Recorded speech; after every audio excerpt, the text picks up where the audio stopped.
Bismillahirrahmanirrahim.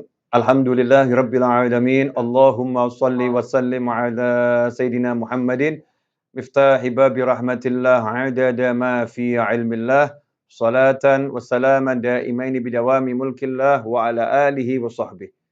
Allahumma shalli ala sayidina Muhammadin salatan taftahu biha lana futuhal arifin wa tufaqihuna biha fid din wa ala alihi wa sahbihi. Assalamualaikum warahmatullahi wabarakatuh.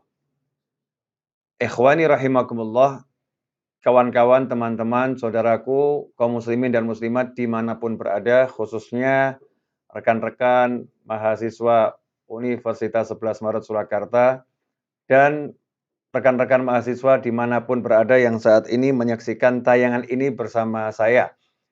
Mudah-mudahan semuanya semakin sehat, semakin sukses. Yang sakit mudah-mudahan segera diberi kesembuhan yang barokah, yang manfaat dunia hingga akhirah. Amin Allahumma amin. Tema kali ini menarik, masalah tekad dan niat. Niatnya dan tekadnya sudah ke akhirat atau belum? Udah punya niat dan tekad yang benar atau niat dan tekadnya yang salah? Kurang lebih ringkasnya seperti itu.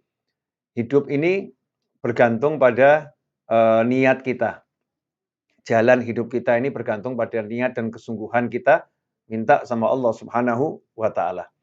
Pertama-tama yang perlu kita ketahui dan sebetulnya kita sudah tahu tapi lupa, tapi kita lalai, bahwasannya hidup itu teramat sangat singkat.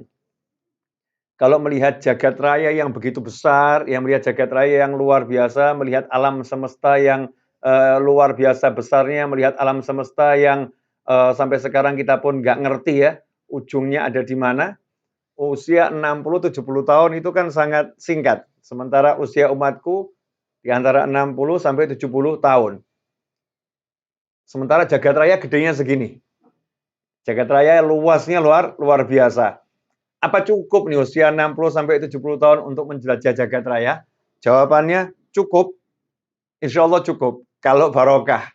Seperti baginda Muhammad SAW, dalam sekejap bisa Isra, perjalanan dari Masjidil Haram ke Masjidil Aqsa, titik awal dan titik akhirnya. Kemudian dari Masjidil Aqsa ke Sidratul Muntaha. Dan ketika Nabi SAW kembali ke tempat di mana beliau berangkat, ternyata tempat berangkatnya masih hangat. Ya masih hangat. Tempat beliau rebahan, tidur itu masih hangat. Kalau kita melihat seperti itu, sebetulnya usia kita ini kalau barokah, ya nyampe kemana-mana, insya Allah. Ya nyampe kemana-mana. Tapi secara zahir kita paham, usia ini sangat singkat, jagat raya terlampau luas, berarti kita ini butuh kehidupan yang abadi, kehidupan setelah ini untuk menjelajah alam surgawi, alam yang disiapkan untuk kita semua dalam kehidupan yang abadi. Tentunya alam itu jauh lebih luas, alam itu jauh lebih hebat, alam itu jauh lebih indah dari semua keindahan yang pernah kita lihat atau pernah kita dengar. Nah, pertanyaannya gini loh, sadar enggak kalau usia kita ini singkat, terus kita akan meninggal dunia. Kita akan, kalau bahasa kasarnya mati gitu ya. Tapi lebih enak disebutkan secara kayak ini. Kita akan mati gitu loh. Kita akan mati, kita akan meninggal dunia. Usia kita singkatnya luar biasa. Sudah paham belum kalau tujuannya itu ke sana gitu? Tujuannya ke akhirat. Tujuannya ke surganya Allah Subhanahu wa taala. Kita sudah paham belum? Kalau kita sudah paham, kemudian kita paham juga usia kita itu teramat sangat singkat, maka kita akan meniatkan semua diam dan gerak kita, semua yang kita lakukan, kalau kita cerdas, kita akan mengarah kepada akhirat. Kita akan mengarah kepada yang abadi dalam kebahagiaan.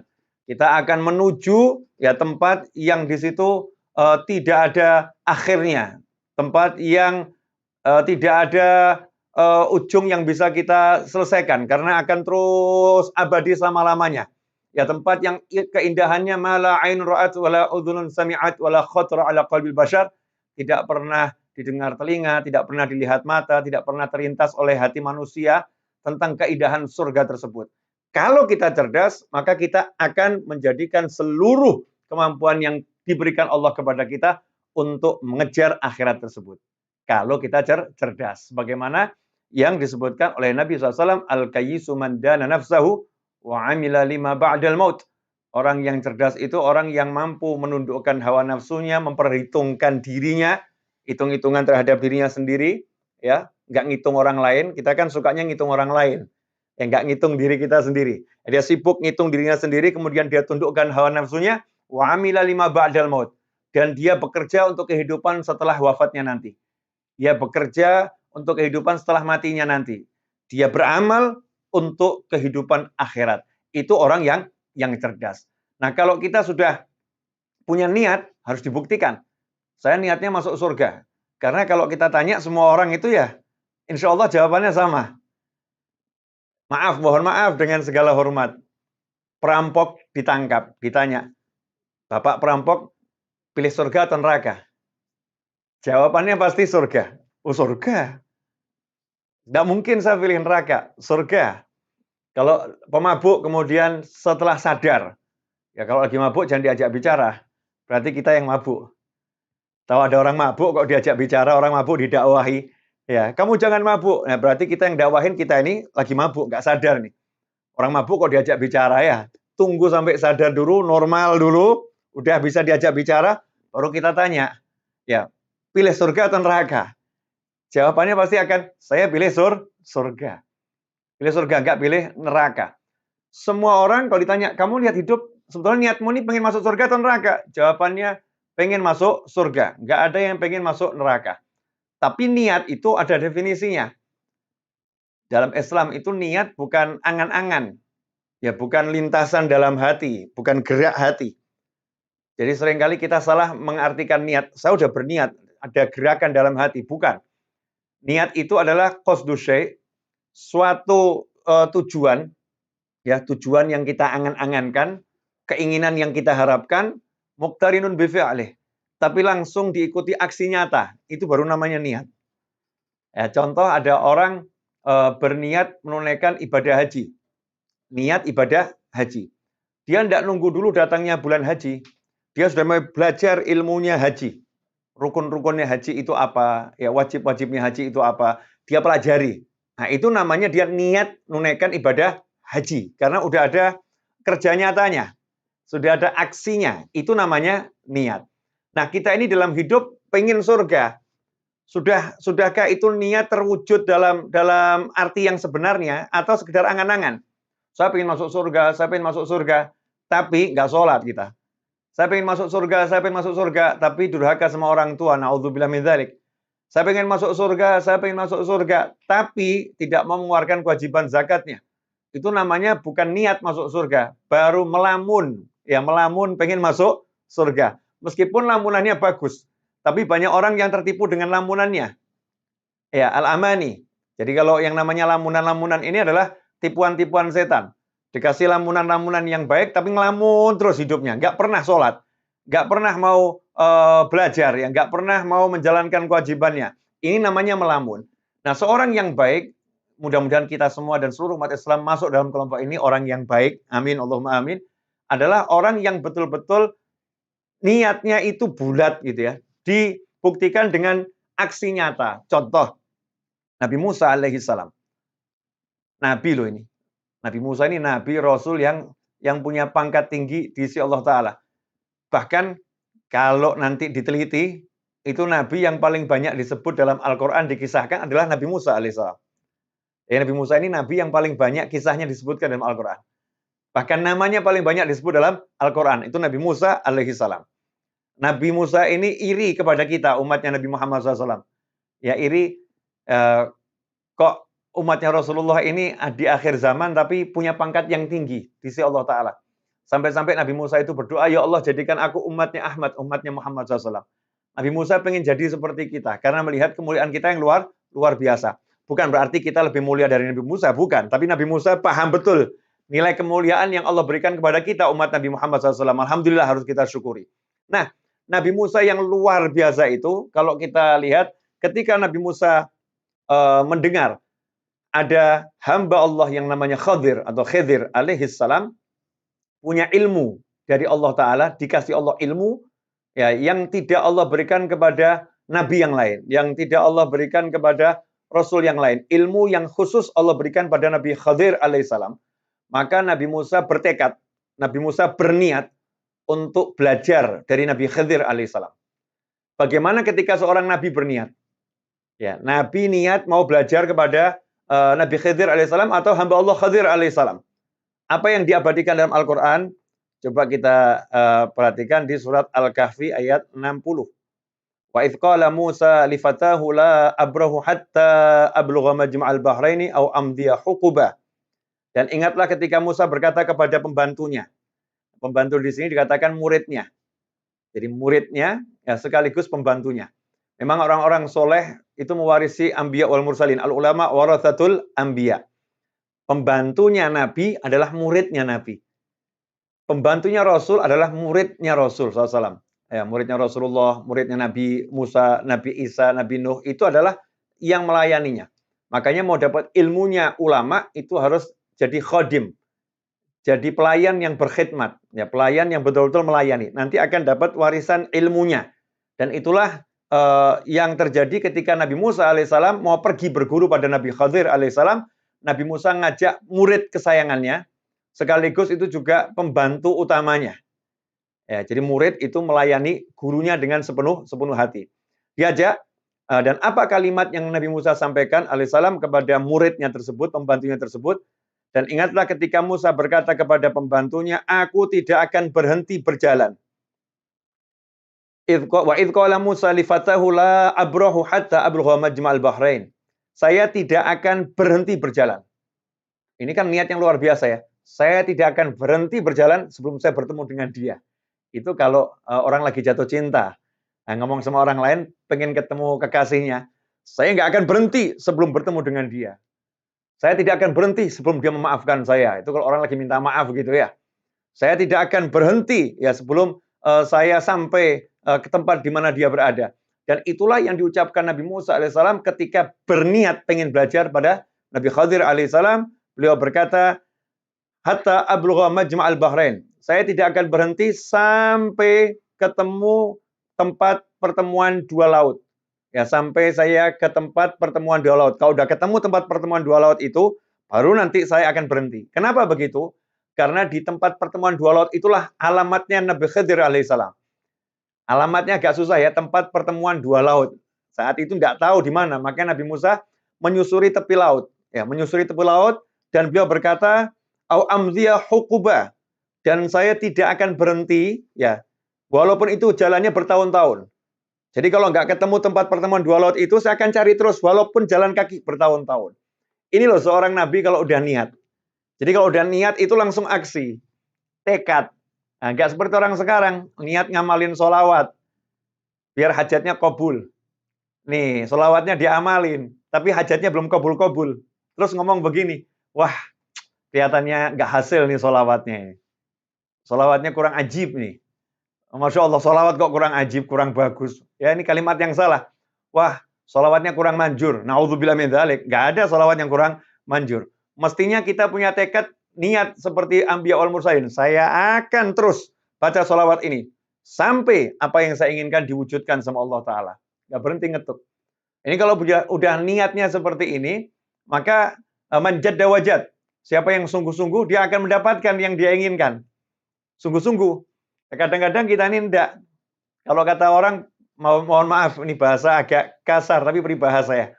Panas-panas, apa itu? Titik-titik ayam gitu ya. Panas-panas, titik-titik ayam. Di awalnya semangat. Ya, tapi setelah itu, udah hilang. Cepat hilangnya itu. Cepat turunnya. Nah, itu namanya bukan niat itu. Kalau niat yang sungguh-sungguh, maka dia akan terus istiqomah. Dia akan terus memperjuangkan apa yang dia inginkan. Nah, kaitannya dengan kita dalam perjalanan menuju akhirat, yang kita inginkan itu surga. Masa pengen neraka? Nggak mungkin toh. Kita pengen surga, Kalau udah niatnya ke surga, maka seluruh tubuhnya diajak ke surga. Pandangannya diajak ke surga.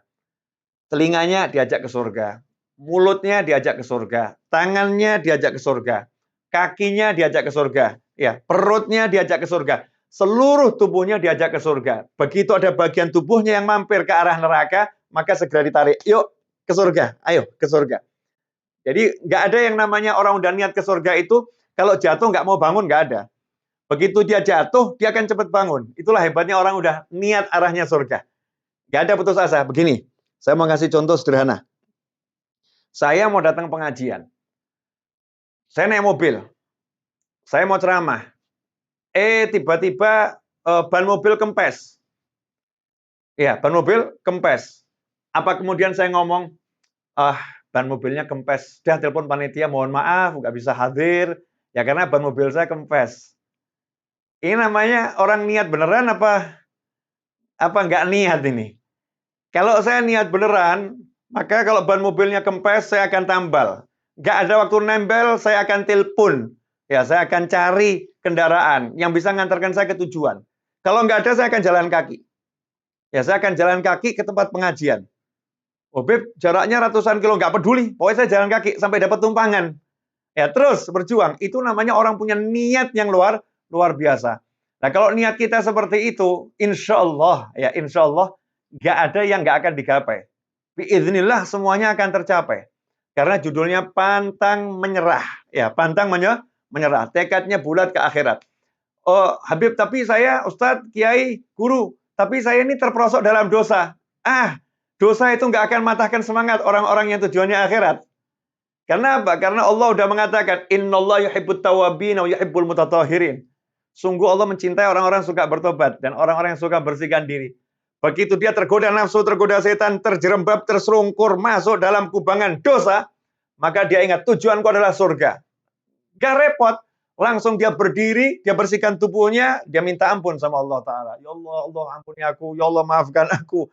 Ya Allah, aku banyak dosa. Ya Allah, Allah maha mengampuni orang-orang yang mau minta ampun pada Allah Subhanahu wa Ta'ala. Dia lanjutkan perjalanan. Bukan seperti orang yang terjebak dalam dosa, kemudian dia nggak tahu tujuannya akhirat, cuma nyesali. Kok saya bisa begini ya? Kok saya dosa lagi ya? Saya kok seperti ini ya? Sungguh saya jelek. Memang saya nggak pantas masuk surga. Memang saya tempatnya di neraka. Ya udah deh, nggak usah sholat deh. Percuma toh. Nanti sholat saya maksiat lagi. Saya kumpul sama orang soleh nanti maksiat lagi. Memang saya nggak pantas kumpul sama orang soleh. Pesimis, putus asa. Ini orang yang tergoda oleh syaitan. Nggak tahu tujuan yang sebenarnya. Kalau tujuan kita udah akhirat, tujuan kita surganya Allah Subhanahu wa Ta'ala, maka kita tidak akan menyerah apapun yang terjadi. Jadi misalnya dosa, maksiat, itu nggak akan menghalangi. Untuk dosa, Allah maha mengampuni dosa. Untuk maksiat, Allah maha menolong kita untuk keluar dari kubangan maksiat. Untuk kekurangan, Allah maha menerima orang-orang yang punya kekurangan. Asal dia berjalan untuk memperbaiki. Enak semuanya ke akhirat. Nggak ada yang nggak enak. Mudah. Ya, mudahnya luar biasa. Nah, kalau udah prinsipnya begini, tinggal kita hidupnya nyantai. Nggak repot. Misal nih, kerja. Kok hasilnya masih minim, sedikit. Orang yang tujuannya akhirat jelas, ngerti dia. Saya tujuannya kerja itu cari pahala kok, bukan cari hasil. Yang penting saya kerja sebaik mungkin. Masalah hasilnya nanti dapatnya sedikit, yang penting udah saya kerjakan sebaik mungkin menurut caranya Allah Subhanahu wa Ta'ala, menurut aturan yang telah diberikan Allah Subhanahu wa Ta'ala. Saya udah menang karena sudah dapat pahala yang besar dari Allah Subhanahu wa Ta'ala. Perkara nggak punya duit, nggak bisa beli ini, nggak bisa bayar itu, ya udah sabar. Sabar itu pahalanya juga jannah. Wasabru thawabuhul jannah. Orang sabar itu pahalanya surga. Sehingga enak terus dia.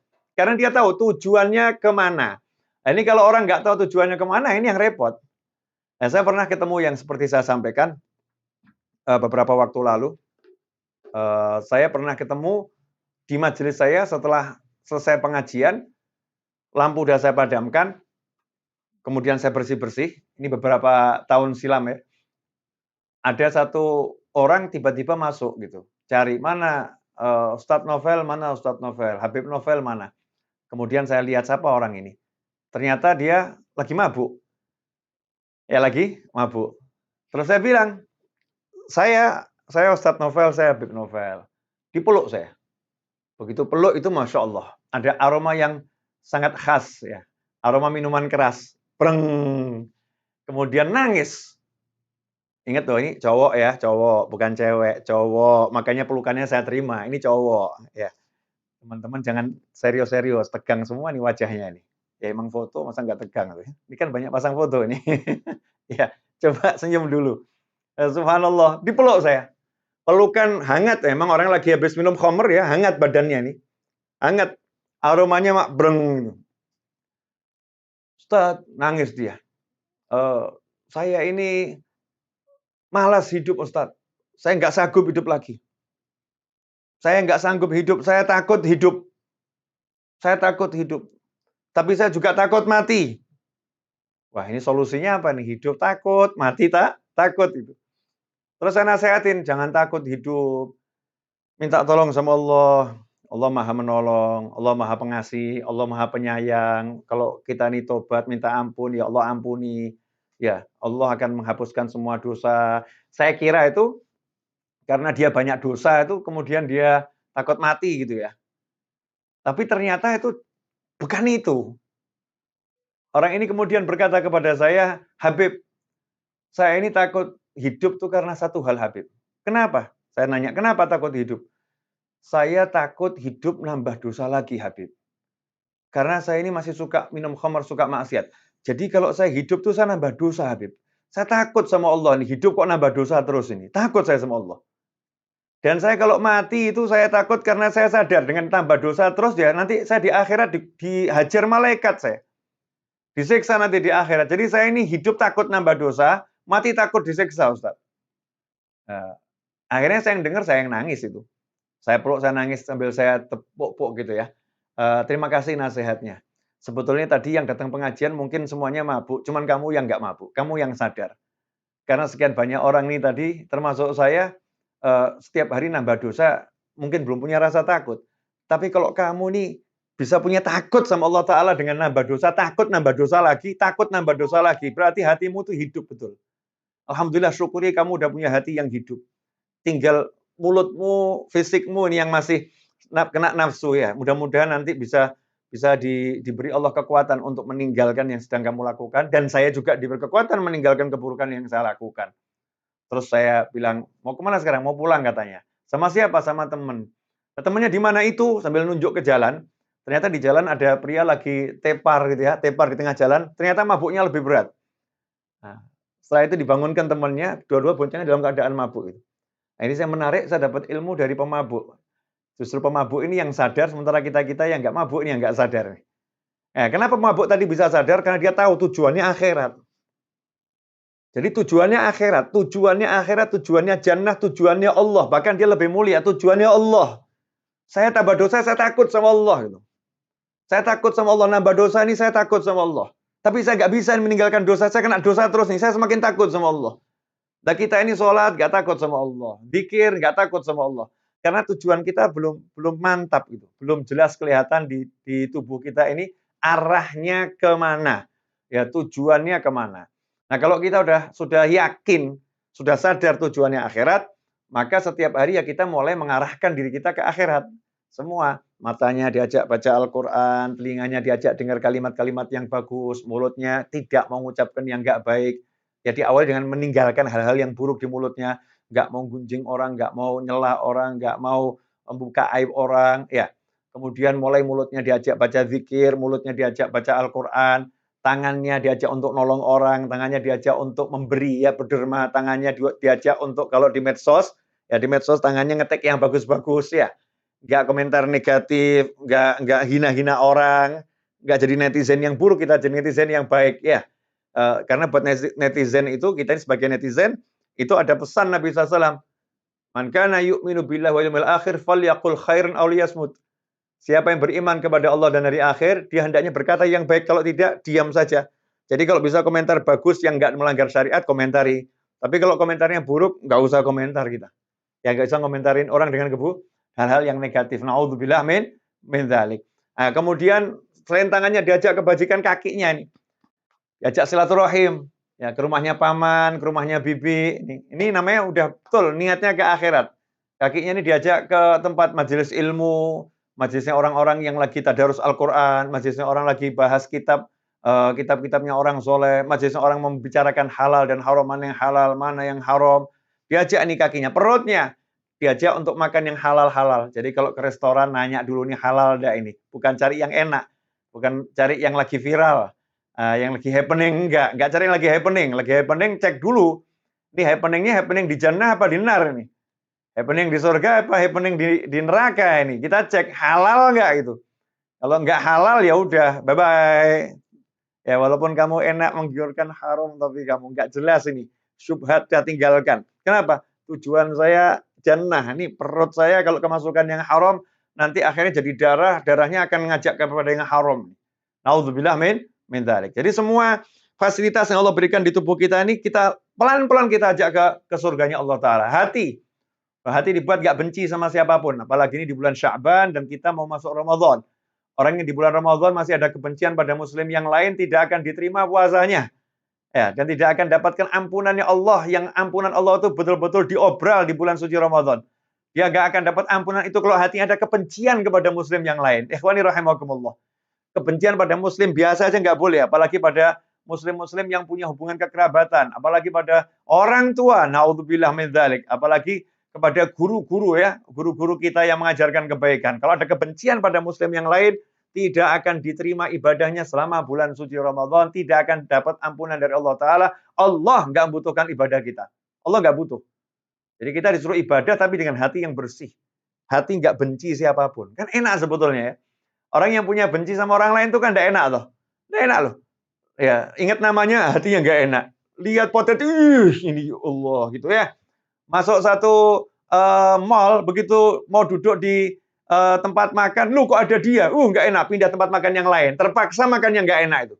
Padahal ada tempat makan yang kita sukai, gara-gara ada satu orang, kita lari gitu, meninggalkan tempat tersebut.